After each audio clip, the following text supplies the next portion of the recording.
بہت دردناک تکلیف دہ ثانیہ ہوا ہے ابھی پشاور میں، اور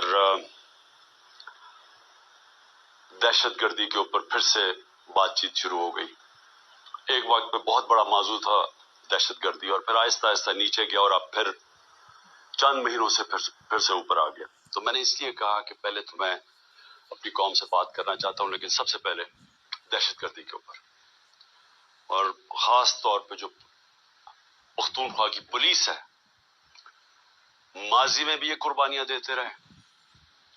جب ہماری 2013 میں حکومت آئی تو تقریباً 700 پولیس والے شہید ہو چکے تھے، اور وہ میں اس کے اوپر ابھی بعد میں بات کروں گا۔ اور پھر ان کی قربانی دیکھ کے تو میں نے سوچا کہ آج میں اس موضوع کے اوپر بات کروں، کیونکہ مجھے افسوس سے کہنا پڑتا ہے کہ اتنا بڑا ثانیہ ہوا ہے اور اس کو پولیٹیکلی ایکسپلائٹ کیا جا رہا ہے، وہ جو میں ابھی آپ کو بعد میں بتاؤں گا۔ دیکھیے جی، ہوا کیا ہے، پاکستان کیوں اس جنگ میں پڑا ہے، یہ آپ سب کو سمجھنا ہے کہ اس کے پیچھے کیا ہوا کہ ہم پچھلے 20 سال سے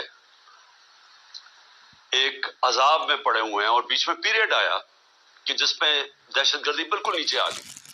لیکن یہ ہوا کیا تھا، میں ذرا اپنی قوم کی مائنڈ جن کو سمجھ ہے ان کو پتا تو چلے کہ ہم یہاں پہنچے کیسے ہیں۔ دیکھیں، ہم نے افغان جہاد لڑی، ساری جو افغان جہاد تھی وہ پاکستان کے قبائلی علاقے سے لڑی گئی تھی، جو پرانا قبائلی علاقہ تھا۔ میں نے 1993 آج سے 30 سال پہلے ایک کتاب لکھی تھی پاکستان کے قبائلی علاقے کے اوپر، اور وہ میں سارے قبائلی علاقہ وزیرستان سے لے کے ساری ایجنسی سے ہو کے میں بجوڑ تک میں ٹریول کیا، میں نے اس کی تاریخ پڑھی، اور لہٰذا میں نے پھر وہ کتاب لکھی۔ لیکن جب میں وہاں قبائلی علاقے میں پھر رہا تھا تو تقریباً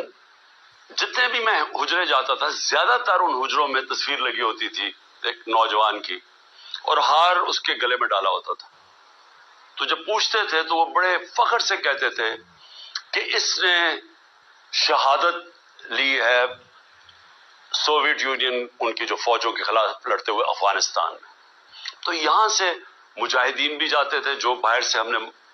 القاعدہ جیسے گروپس کو بلایا تھا، لیکن یہاں کے لوگوں نے بڑی اس میں شرکت کی، قبائلی علاقے کے لوگ۔